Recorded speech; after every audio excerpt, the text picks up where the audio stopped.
বৈধ অবৈধ mobile phone set নিয়ে এই মুহূর্তে বিটিআরসি যে আপডেট দিয়েছে, একদম লেটেস্ট আপডেট আমি আপনাদেরকে দেখাবো এবং এই আপডেটে পাবলিক রিয়াকশন অ্যান্ড এটা ভালো কি খারাপ সব কিছু আপনারা জানতে পারবেন। তো শুনুন আপডেটটা কি। এই মুহূর্তে যে আপডেটটা দিয়েছে, আপডেট আমরা তিনটা আপনাদেরকে দেখাবো। সেটা হচ্ছে কম কাগজে দ্রুত vendor license, clone use refer phone বন্ধের কড়াকড়ি, ব্র্যান্ড বা অথরাইজড ডিস্ট্রিবিউটরের লেটার দিলেই আমদানি অনুমোদন। এটা একটা ভালো জিনিস। তারপরে যেটা হয়েছে সেটা হয়েছে আমদানি আরও সহজ করতে মোবাইল কমিউনিটির লিখিত প্রস্তাব চেয়ে বিটিআরসি।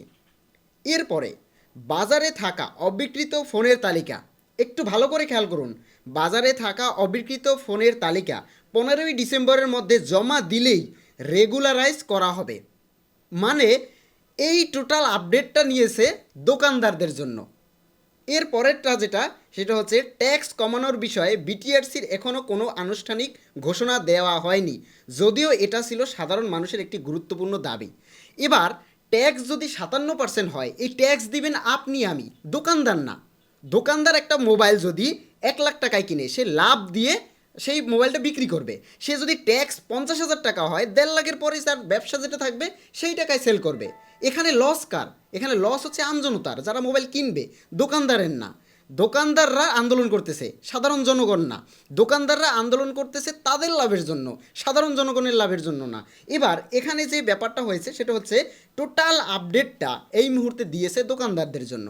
তো এই যে আপডেটটা দিয়েছে দোকানদারদের জন্য, সাধারণ জনগণের তাহলে কি হলো?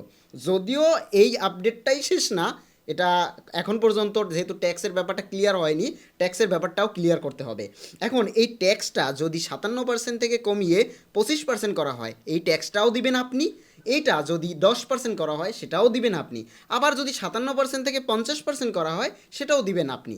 কিন্তু দোকানদারদের যে প্রবলেমটা, দোকানদারদের একটাই প্রবলেম, তাদের আনা অব্যবহৃত ফোন মানে অবৈধ ফোন মানে আনঅফিসিয়াল ফোন, এই ফোনগুলো তাহলে কী করবে?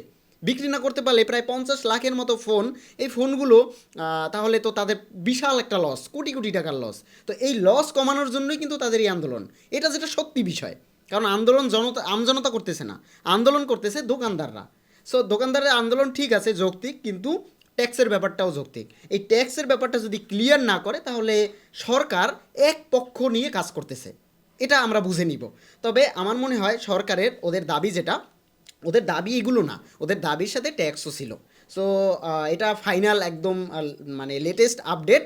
অ্যান্ড দেন এর পরে আরও আপডেট আসবে, যদিও এটার পরেও যে ভার্সনগুলো আসবে আপডেটের সেগুলো আমি আপনাদেরকে জানাবো। কিন্তু আমি আমজনতার কয়েকটা কমেন্ট বা প্রশ্ন আপনাদের দেখাবো, কিন্তু তার আগে আপনাদেরকে একটু দেখাতে চাই একটা দারুণ জিনিস। সেটা হচ্ছে 57% ভ্যাট কতটা যৌক্তিক, একটু ভালো করে ছবিটার দিকে খেয়াল করুন। যেখানে বাংলাদেশে এই মুহূর্তে আপ টু 57%, নট 57%। সো বাংলাদেশে যদি 57% ধরি, এখানে আমরা যদি দেখি ইউরোপিয়ান ইউনিয়ন, সো ইউরোপিয়ান ইউনিয়নে মোবাইল ফোনে কোনো ট্যাক্স নেই, 0%। সিঙ্গাপুরে 0%, তারপরে হংকংয়ে 0%, ইন্ডিয়াতে 15 থেকে 20%। এটা এত বড় একটা কান্ট্রি, 15 থেকে 20% ইজ হিউজ। প্রতিদিন কোটি কোটি টাকার ফোন সেল হয়। তারপরে আমরা যদি দেখি মালয়েশিয়াতে 0 থেকে 10%, কোনো কোনো ফোনে 10%, কোনো কোনো ফোনে 0%। আর যদি দেখি মেক্সিকো 0%। আমি সব কান্ট্রি নিয়ে কথা বলবো না, কিন্তু এই ছবিটা থেকে আমরা যেটা বুঝতে পারি টোটাল জিনিসটার মধ্যে একটাই প্রবলেম, সেটা হচ্ছে বাংলাদেশের 57% ট্যাক্স। এই 57% ট্যাক্সটা মানে এটা আপনি একজন সাধারণ পাবলিক হিসাবে কতটা যৌক্তিক একটু কমেন্ট করে জানাবেন। মানে হ্যাঁ, ট্যাক্স থাকবে অবশ্যই, আমরা কেউই চাই না 0% করুক। 0% করলে আমাদেরই লস, কারণ সরকার সব কিছুতে ট্যাক্স রাখে এবং এই ট্যাক্সের জন্যই কিন্তু আমাদের দেশ উন্নত হয়। সেক্ষেত্রে আমরা একটা ট্যাক্স দিব, আমরা দিতে চাই। কিন্তু এই ফোনটা, আমার হাতের ফোনটাই ধরুন, এই ফোনটার এই মুহূর্তে প্রাইস 2 লাখের উপরে, যদি অফিসিয়াল ট্যাক্স সহ আসে। আর এই ফোনটা আমি কিনেছি 1 লাখ, এই মুহূর্তে দাম 1,10,000 টাকা। সো 1,10,000 টাকার একটা ফোন আপনি যদি 2 লাখ টাকা দিয়ে 15ই ডিসেম্বরের পরে, 16ই ডিসেম্বরের পরে কিনতে হয়, তাহলে বিষয়টা কেমন হবে? মানে এটা এটা মানে মানা যায় কতটুকু? এখন যদিও ট্যাক্সের ব্যাপারটা ক্লিয়ার করেনি, আমার মনে হয় না 57%-এ থাকবে। তবে এটাকে কমিয়ে কত পার্সেন্ট আনা উচিত বলে আপনি মনে করেন? কারণ আপনি তো মোবাইল কিনবেন ভাই, অনেক মানুষ আছে মোবাইল ফোন কেনার জন্য পাগল, কিন্তু এই একটা বর্তমান সিচুয়েশনের জন্য অনেক মানুষই আটকে আছে মোবাইল ফোন কেনা, গিফট করা। মানে ভাই ট্যাক্স যদি হতো তাহলে ঠিক ছিল। ট্যাক্সের সাথে NEIR মানে আপনার এখন এমন একটা ফ্যাকরা যুক্ত করছে যেটার কারণে আপনার ফোনটা চালাতেই আপনি পারবেন না। দিলাম আমি ট্যাক্স, ভাই এটা ফোনটা আমি 2 লাখ টাকা দিয়ে কিনলাম, কিন্তু কেনার পর তো আমি চালাতে পারবো না, এটাকে রেজিস্ট্রেশন করতে হবে। তারপরে যদিও 2 লাখ টাকা দিয়ে অফিসিয়াল ফোন কিনলে সেটা রেজিস্ট্রেশন থাকবে, সেটাতে প্রবলেম হবে না। কিন্তু ভাই অনেক মানুষ ফোন গিফট করতে চায়, বিদেশ থেকে অনেক মানুষ ফোন নিয়ে আসে, একটা দুইটা ফোন নিয়ে আসে, এই ফোনগুলো আনার পরে পড়বে আরেক বিপদে।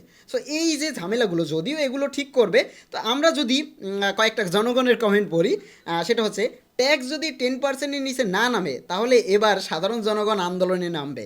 আচ্ছা, নেক্সট কমেন্ট হচ্ছে ব্যবসায়ীরা নিজেদের লাইন ঠিকই ক্লিয়ার করে নিল, মাঝখান দিয়ে মারা খেয়ে গেল সাধারণ ভোক্তারা। আসলেই কিন্তু সত্যি কথা, মানে যদিও এরপরে আরও কয়েকটা আপডেটে আমরা ট্যাক্স বা বাকি জিনিসগুলো পাবো, এরপরে হচ্ছে দিন শেষে 57% ট্যাক্স দিয়েই ফোন কিনতে হচ্ছে যা দেখতেছি। এটা একটু আপডেট হবে আমার মনে হচ্ছে, 57% থাকবে না, কারণ যেভাবে চলতেছে আন্দোলন আর যেভাবে মানে একটা নীতিমালা আনতেছে, তো সেক্ষেত্রে অবশ্যই ট্যাক্স কমাতে হবে, হবেই হবে। ওকে, তো তারপরে যদি দেখি ঘুরে ফিরে দোকানদারের লাভ, জনগণের তো কিছুই হলো না। তারপরে জনগণের যে চাওয়া ছিল ট্যাক্স কমানো, সেটা বাদেই সব হয়েছে। আহ, এইটা আমরা জানতে পারবো আরও হয়তো বা 2-3 দিন পরে। এরপরে আমরা যদি দেখি এনইআইআর বাতিল চাই। আচ্ছা, অনেকেই বাতিল চায়। এনইআইআর বাতিল চাওয়ার অনেকগুলো কারণ আছে, আমরা এই কারণ নিয়ে আর একটা এপিসোড তৈরি করব। এনইআইআর কী এবং এটা খায় না মাথায় দেয় সেটাও দেখাবো। এটা চালু হলে জনগণের কোনো প্রাইভেসি থাকবে না, জনগণের নিয়ন্ত্রণ থাকবে সরকারের কাছে, হাসিনার চেয়েও ভয়ঙ্কর স্বৈরতন্ত্র প্রতিষ্ঠা হবে। আচ্ছা আচ্ছা, যাই হোক, এটা একটা মানে রাজনৈতিক কমেন্ট, আমরা এটাতে যাচ্ছি না। তারপরে আমরা যদি দেখি সুন্দর একটা কমেন্ট, আমার কমেন্টটা ভালো লেগেছে, সেটা হচ্ছে গাঁজাখোরের দেশ আর ভালো হবে না, নাম্বার 1। নাম্বার 2 লাইন হচ্ছে আমরা তাদের কাছে মানুষ না ভাই, মানে যা সাধারণ জনগণ, টাকা তো কামাতে কষ্ট করতে হয় না, সরকারের বাপের টাকায় মনে হয় আমরা ফোন কিনি, বাংলাদেশের কোনো দায়িত্বশীলই জনগণের লাথি না খাইলে ভালো হবে না মনে হচ্ছে। মানে বিগত 1 বছর ধরে যত সংস্কার বলেন, যত প্রবলেম সলিউশন বলেন, যত যা আপডেটই বলেন, মানে জনগণের মানে লাথি না খাওয়া ছাড়া হয় না। মানে লাথি বলতে এটা বোঝানো হয়েছে কোনো একটা কিছু আপডেট লাগলেই সেটার আন্দোলন হবে, তারপরে সেটা নিয়ে অনেক বড় ধরনের ঝামেলা হবে, এরপরে সরকার মেনে নেবে। কিন্তু ভাই আমি একজন সাধারণ জনগণ হিসাবে আমি একটা জিনিসই বুঝি না, যে আমাদের জনগণের উপরে প্রায়োরিটি কেন কম। জনগণ একটা জিনিস যখন চাইবে, অবভিয়াসলি জনগণ যৌক্তিক না হলে সেই জিনিসটা চায় না। যেমন এখন এই মুহূর্তে ট্যাক্স 57% ট্যাক্স, এটা কেমনে যৌক্তিক যৌক্তিক হয়? মানে এটা মানে কীরকম সিচুয়েশন? আপনার কি মনে হয় এটা যদি এটাকে কমিয়ে আনা যায়? জনগণ তো এটা চায় না যে 0% করো, আমরা কোনো ট্যাক্সই দিব না, এটা কোনো জনগণ চায় না, সব জনগণই চায় ট্যাক্স দিক। সো ট্যাক্স দেওয়াটা এটা একটা ভালো জিনিস, মানে ট্যাক্স দিলে আমাদের দেশেরও উন্নতি হবে, কিন্তু সেই তাই বলে একটা ফোন কিনতে ভাই 57% ট্যাক্স দিতে হবে? আচ্ছা, সো এই ছিল মানে এখানকার মানে পরিস্থিতি, মানে আমার পাওয়া এই মুহূর্তে তথ্য। তবে আপনাদের মতামত অবশ্যই কমেন্টে জানাবেন। আমার মনে হচ্ছে এটা একটা ভালো সুরা হবে। আর এই এনইআইআর এই যে ফোন বন্ধ হয়ে যাবে এই আপডেটটা আমার মনে হয় না 16ই ডিসেম্বরের মধ্যে গুছাতে পারবে, কারণ বিশাল একটা ভোগান্তিতে পড়বে সাধারণ জনগণ, এবং এটা আমার মনে হয় একটু একটু করে জনগণের দিকে দেওয়া উচিত। আজকে একটু, কালকে একটু, যেমন হুট করে 1 মাসের ভিতরে মোবাইল ফোন বন্ধ করে না দিয়ে মোবাইল ফোনের কয়েকটা ধাপে ধাপে আপডেট করাটা আমার মনে হয় উচিত। সেক্ষেত্রে একদম প্রান্তিক পর্যায়ের একজন লোক, যে কিনা নেটওয়ার্কের সাথে যুক্ত কম, শুধু মোবাইল ফোন ইউজ করে, খবরাখবর কম দেখে, বা এই সব আপডেট অনেক মানুষই আছে ভাই জানেই না, কিন্তু তারা মোবাইল চালায়।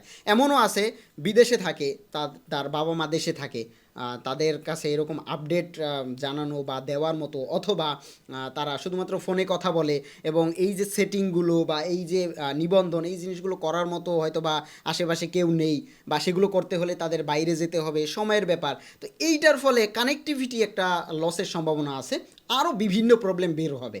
কারণ আমরা যেভাবে চলতেছি, হুট করে একটা পরিবর্তন যদি আনা হয়, তাহলে এটা যে কত বড় ধাক্কার উপরে পড়বে।